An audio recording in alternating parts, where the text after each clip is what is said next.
roar of the storm made Margaret uneasy. It had been a while since James had left the cabin. With the ship tossing violently from side to side, Margaret put her dress and boots back on, grabbed her shawl, and fought her way out the cabin door. She then gripped anything that protruded in the passageway to keep her balance. Diana Steven reads from the hard copy of her debut novel. The actual writing of the book took about 7 years, but the story draws upon a lifetime of experience. I'm just compelled. I was an only child with 3 adults in the family. I shared a bedroom with my grandmother. I was an observer. In those days, you kind of listened more than you spoke up. So, I think somehow that's been my way of kind of getting stuff out, I think.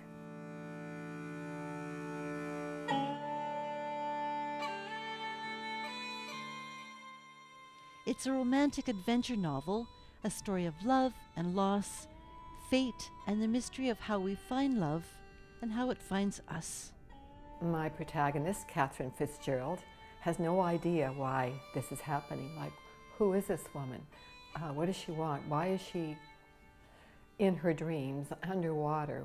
She sees her. And so I thought, a cry from the deep. She's asking for something. She's crying out. So that's where I got that title. The writing process for Diana Steven includes a form of letting go and trusting the characters' lives will unfold, revealing a storyline that couldn't possibly have been plotted out in advance. And I found that as I wrote, my character took me places that I didn't think I'd be going to, which was very exciting. I mean, it's hard to describe that she led me, I felt, for part of the book. I mean, I didn't know where I was going, so it became quite an organic process. Always intricately intertwined with the protagonist, as Diana spent time in the French Riviera, ambling through the cobblestone streets in Galway, Ireland, and closely identifying with her character in the literary core of the Big Apple at the New York Public Library. New York is probably my favorite city in the world. When I was sitting there, I was thinking, wow, here I am in front of the building that's in my novel, where my protagonist goes.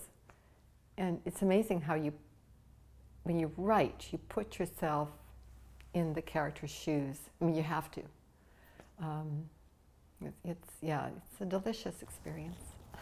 Upon reflection while tending the lavender, the author hopes the reader will be left with some important themes to ponder.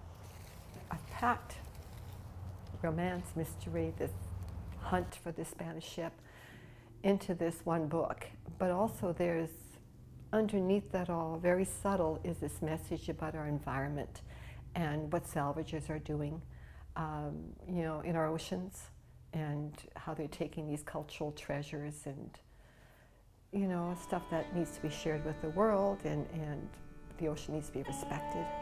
A Cry from the Deep is available at local booksellers and on Amazon. In Campbell River, I'm Margie Greaves.